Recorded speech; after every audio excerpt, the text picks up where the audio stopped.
একটু আচ্ছা থাক।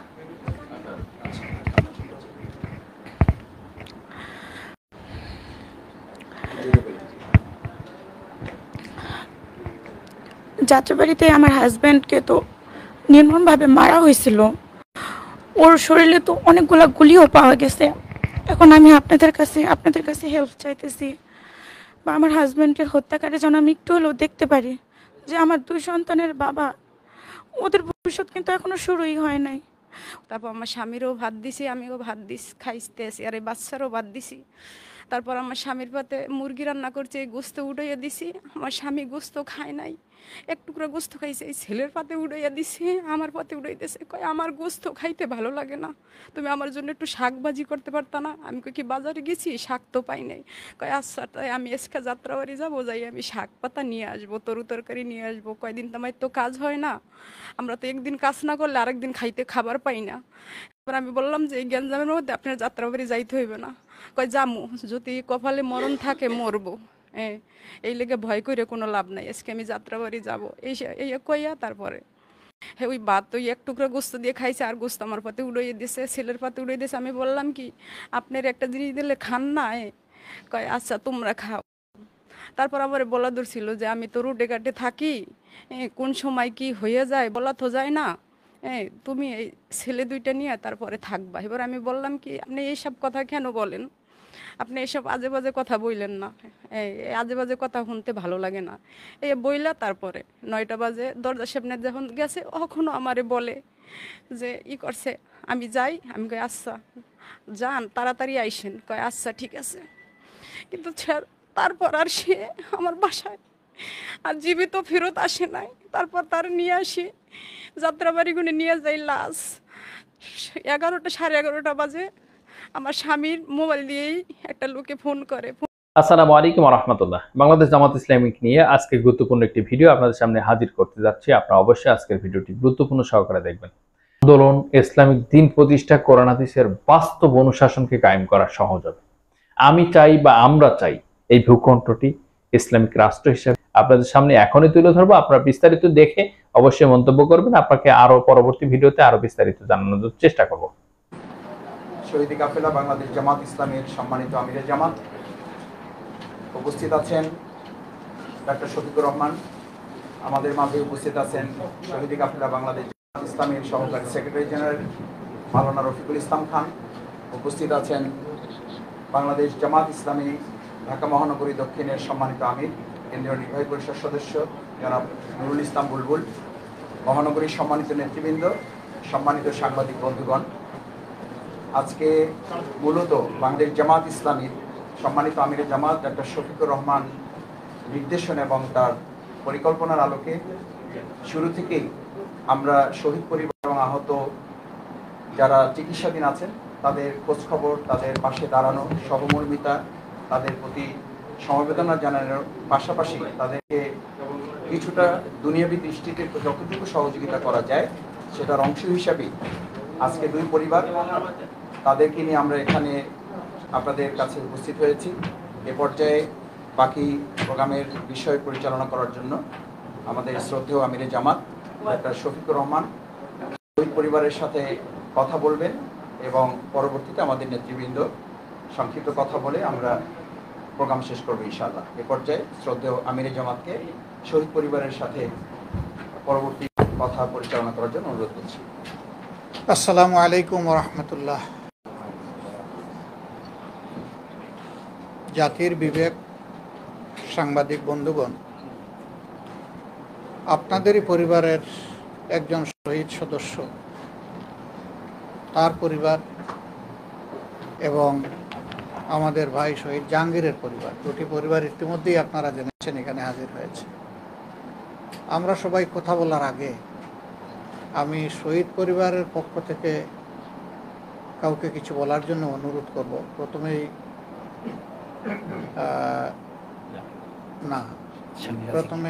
মেহেদী হাসানের পরিবার, তাদের পক্ষ থেকে কেউ যদি একটু বলেন, আমরা একটু তাদের কথাগুলো শুনতে চাই।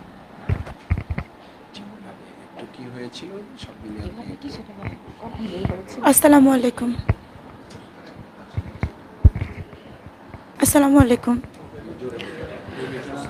দিবেন বেবিটা আমি নিয়ে একটু আচ্ছা থাক আচ্ছা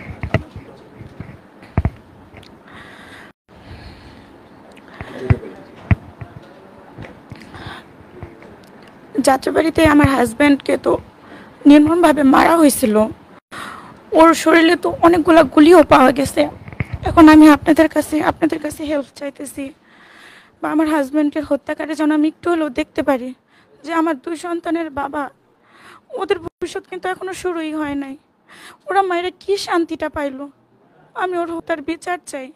আপনারা আমাকে হেল্প করবেন, কারণ আমি তো কিছু চিনি না, জানি না। আপনাদের কাছে এই একটা অনুরোধ থাকলো যে ওর হত্যার জন্য একটা বিচার হয়।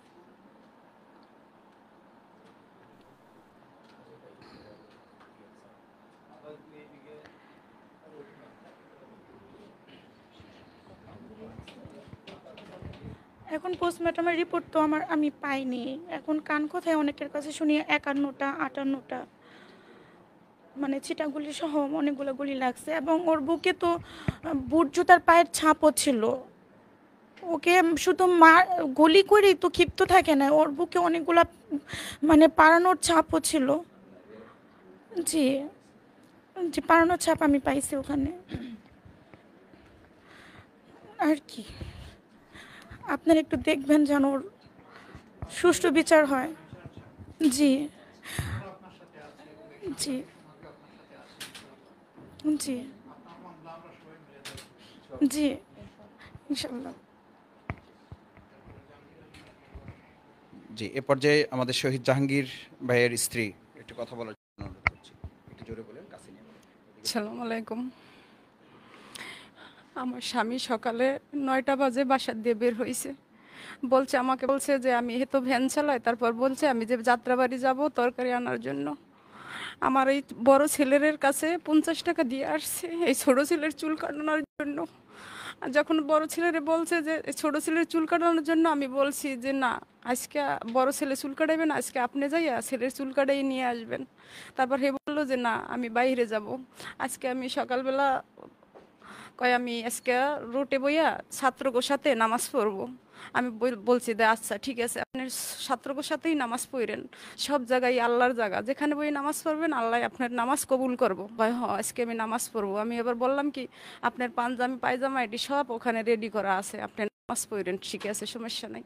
তারপরে এটা কইয়া পরে আমার সাথে 9টা বাজে খাবার হয়েছে। আমি বলি হ্যাঁ খাবার হয়েছে।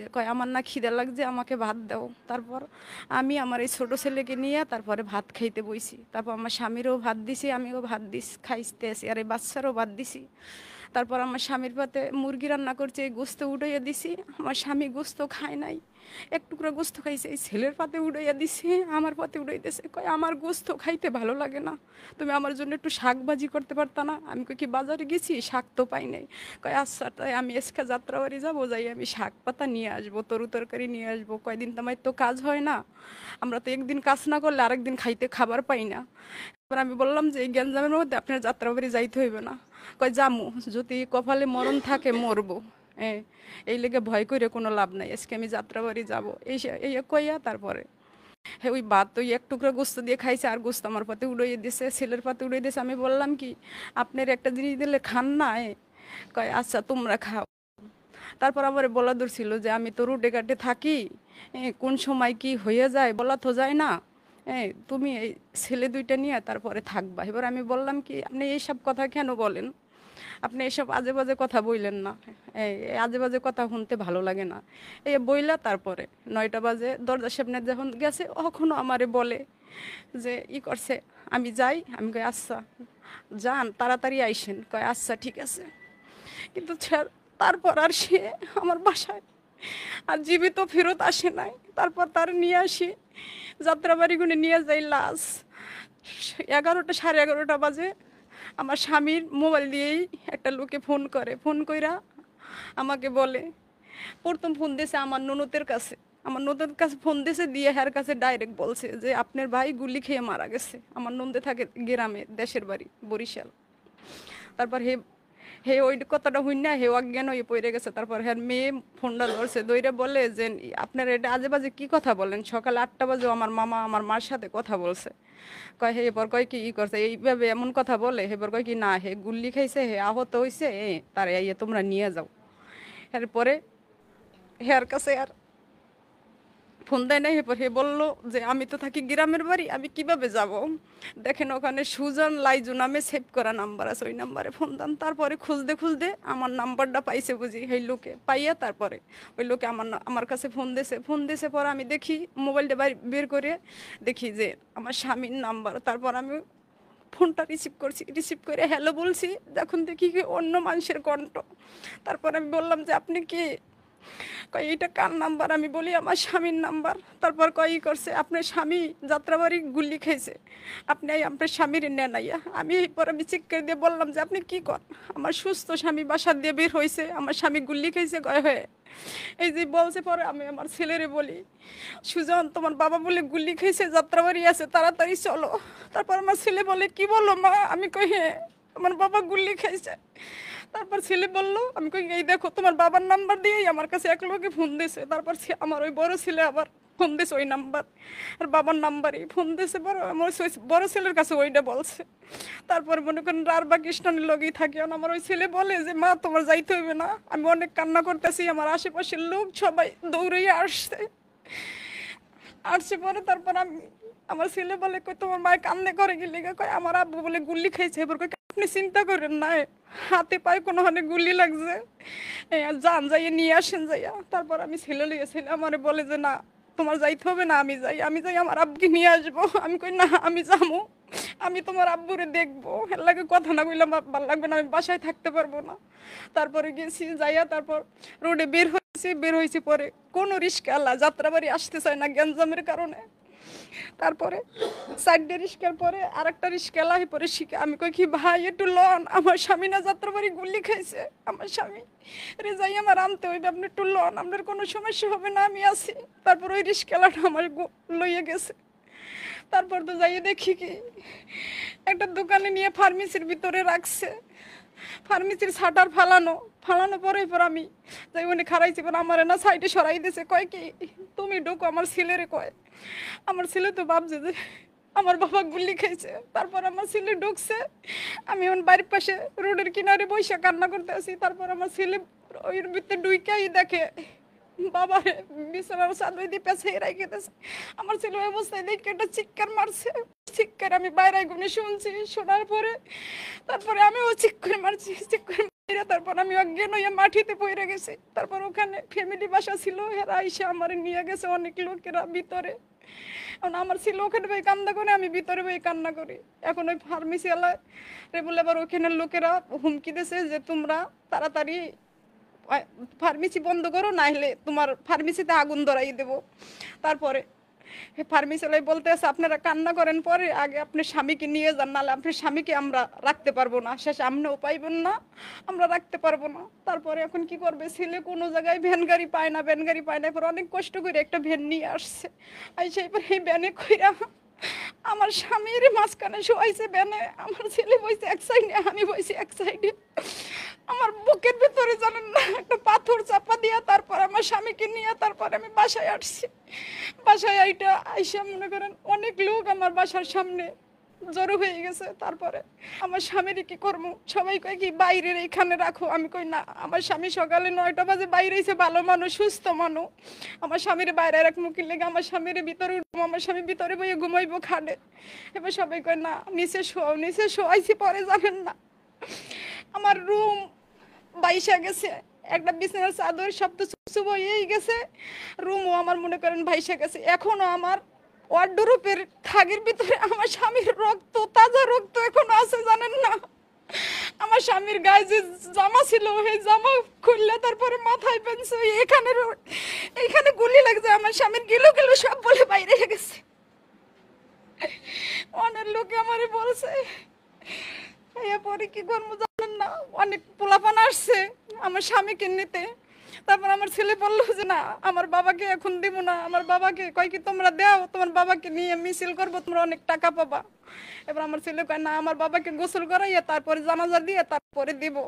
এই কইয়া তারপরে মনে করেন আমার স্বামীকে নিয়ে আমরা দেশে চলে গেছি। তারপরে মনে করেন 2 ঘন্টা পরে আমার বাসার ভিতরে অনেক লোকজন ঢুইকা আমার বাসা ভাঙচুর করছে, আমার ঘরে মাল জিনিস সব ভাঙচুর করছে। তারপরে তো মনে করেন আমার স্বামীকে নিয়ে পুরো দেশে নিয়ে মনে করেন দাফন দিয়েছি।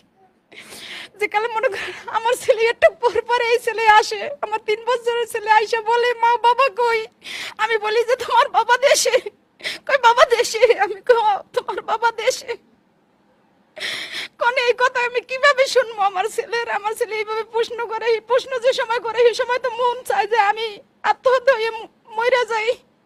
আমার এই ছেলের কষ্ট আমার আর ভালো লাগে না। আমার বড় ছেলে মনে করেন এতটা খাওয়া দাওয়া করে না, শরীরের প্রতি কোনো যত্ন নেই না। বাবা চলে যাওয়ার পরে কয় মা বাবা আমার শেষ টাকা দিয়ে গেছে আমার বাড়ির চুল কাটানোর জন্য। আমি আর কি বলবো খন, আমার স্বামী এমন অবস্থায় আমার রেখে গেছে। আর আমার স্বামী যে এইভাবে চলে যাবে আমি কোনোদিনও ভাবতে পারি নাই। মনে করেন আমরা 3 বেলা পরে 1 বেলা খাইলো, মনে করেন আমরা অনেক সুখী ছিলাম আমার স্বামীকে নিয়ে। মনে করেন আমার স্বামী মনে করেন আমার কোনোদিনও 1 রাত কোনো জায়গায় রয় নাই। আর আজকে মনে করেন 1 মাস 22 দিন হয়ে গেছে আমার স্বামী আমাকে ছাড়া মনে করেন দেশে রয়েছে। আর আমি আমার স্বামীর দাফন করে 3 দিনের দিন মনে করেন আমি ঢাকা চলে আইছি। আমার মনে করেন বাড়িতে মানে থাকার মতো একটা ঘরও নাই যে আমি আমার এই ছেলে মেয়েরে লইয়া আমার স্বামীর কাছে আমি একটু থাকবো কয়দিন, এমন কোনো আমার নাই। আমি কি করবো কোন, বাধ্যতামূলক আমার ঢাকা আসতে হয়েছে। আইসা দেখি আমার রুমের সব ভাঙচুর, সব এলোমেলো হয়ে রয়েছে, দরজা ভাঙ্গা 2 খণ্ড কইরা ফেলাইছে। আমি তারপর আইয়া এরপর কি করবো মান, আমার এই ছেলে মেয়ে নিয়ে এখন আমি মনে করেন ঢাকা থাকি। কিন্তু আপনাদের কাছে আমার একটাই অনুরোধ, আমার স্বামীকে যে পুলিশে গুলি কইরা মারছে আমি এর শাস্তি চাই। আর যে এই পুলিশের গুলি করার অর্ডার দিছে তারও আমি শাস্তি চাই। আপনাদের কাছে এইটাই আমার অনুরোধ। আপনারা আমার একটুকে আমার হেল্প করবেন। আর মনে করেন আমার একটা 3 বছরের বাচ্চা আছে, মনে করেন তো কিছু বুঝে না, আর তো ভবিষ্যৎ এখন তো শুরুই হয়। কারণ আমি এবারে এর কিভাবে মানুষ করব বাপ ছাড়া। আমিও তো মনে করেন এখন একবারে অসহায় হয়ে গেছি, আমার স্বামীকে হারাইয়া আমার সন্তান 2টাও অসহায় হয়ে গেছে। আর আমার আপনার কাছে একটাই অনুরোধ, আমার একটা অনুরোধ আছে আপনার কাছে। আমার স্বামীরে মনে করেন পুলিশে গুলি করে মারছে, আমার স্বামী মনে করেন দেশের জন্য রক্ত দিছে, দেশের জন্য রক্ত দিছে আমার স্বামী। আমার স্বামীর জন্য মুক্তিযোদ্ধার খাতায় যেন তার নামটা যে ওঠে, এইটাই আপনার কাছে অনুরোধ। আমার স্বামী আপনি দেশের জন্য যুদ্ধ কইরা হের পান্ডারে হারাইছে। আর আমার আজকে মনে করেন আমার স্বামী আমার একবারে অসহায় কইরা দিয়ে গেছে, আর আমার সন্তান 2টারে। এইটাই আপনার কাছে অনুরোধ। আর কি বলবো আপনার কাছে, আর বলার মতো ভাষা আমার নাই। আমি আমার স্বামীর হারাই অনেক নিঃস্ব হয়ে গেছি জানেন না। আমার স্বামীর আমি কোনোদিনও, আমার স্বামী আমার ছাড়া কোনোদিন কোনো জায়গায় 1 রাত রই নাই, আর আমি ঘরে ছাড়া কোনোদিন 1 রাত রই নাই। জেনে গেছি দুজন একসাথে গেছি, একসাথে থাকছি। আজ মনে করেন কতদিন হয়েছে আমাকে ছাড়া থাকতে আছে। এইটা মনে করেন আমি ভাবতেই পারি না যে এইভাবে আমার স্বামী চলে যাইব।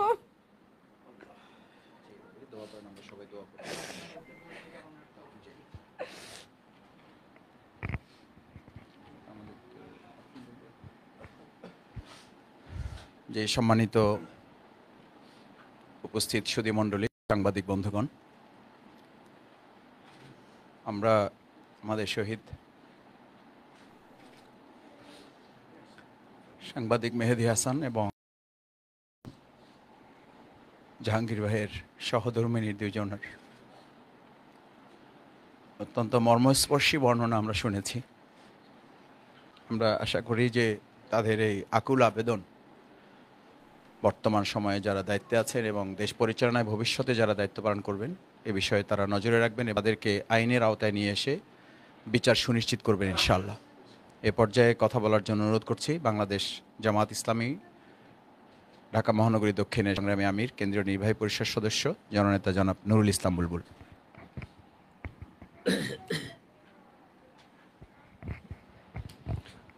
আউযু বিল্লাহি মিনাশ শাইতানির রাজিম, বিসমিল্লাহির রহমানির রহিম। আজকের এই মহতী আয়োজনের সম্মানিত প্রধান অতিথি, বাংলাদেশ জামাত ইসলামীর সম্মানিত আমিরে জামাত ডাক্তার শফিকুর রহমান, উপস্থিত আছেন বাংলাদেশ জামাত ইসলামীর সম্মানিত কেন্দ্রীয় অন্যতম সহকারী সেক্রেটারি জেনারেল মাওলানা রফিকুল ইসলাম খান, উপস্থিত মহানগরীর সম্মানিত সেক্রেটারি ডক্টর শফিকুল ইসলাম মাসুদ, কেন্দ্রীয় কর্মপরিষদের অন্যতম সদস্য, মহানগরীর নায়েবে আমির ডক্টর অ্যাডভোকেট হেলাল উদ্দিন সহ সম্মানিত নেতৃবৃন্দ, যাদের জন্য আজকের এই আয়োজন, আমাদের এই স্বাধীনতা অর্জনের ক্ষেত্রে যারা নিজেদের সর্বোচ্চ বিলিয়ে দিয়ে ত্যাগ এবং কোরবানির যে নজরানা পেশ করেছেন, আমাদের শহীদ মেহেদী হাসান, জাতির জাগ্রত বিবেক, সাংবাদিক হিসেবে যিনি দায়িত্ব পালন করছিলেন এবং চলমান আন্দোলনে এ দেশকে মুক্ত করার জন্য, ফ্যাসিবাদী চক্রের হাত থেকে জাতিকে উদ্ধার করার জন্য যারা ময়দানে রাজপথে ভূমিকা পালন করেছিলেন, নিজেদের বিবেকের টানে দায়বদ্ধতার জায়গা থেকে আমাদের শহীদ জাহাঙ্গীর ভাইয়ের সম্মানিত গর্বিত পরিবারের সদস্যবৃন্দ, সহধর্মিণী সহ পরিবারের সম্মানিত সদস্যবৃন্দ, সাংবাদিক বন্ধুগণ, আসসালামু আলাইকুম রহমতুল্লাহি ওবারাকাতুহ। প্রধান অতিথি আমিরে জামাত মূল কথা বলবেন। আমরা আজকে দাবি জানাতে চাই, প্রায় হাজারেরও অধিক শহীদ হয়ে নিজের জীবন বিলিয়ে দিয়েছেন এদেশের মানুষের মুক্তির জন্য, ফ্যাসিবাদের হাত থেকে দেশকে রক্ষার জন্য এবং একটি সুখী সমৃদ্ধশালী নতুন বাংলাদেশ গড়ার লক্ষ্যে তারা জীবন দিয়েছেন। যারা জীবন দিয়েছেন সেই সমস্ত শহীদদেরকে বাংলাদেশের গর্বিত সন্তান এবং শ্রেষ্ঠ সন্তান হিসেবে তাদেরকে খেতাব দেওয়া হোক। প্রত্যেকটি শহীদ পরিবারকে বাংলাদেশ জামাত ইসলামীর পক্ষ থেকে আমিরি জামাতের নির্দেশনায় গোটা বাংলাদেশেই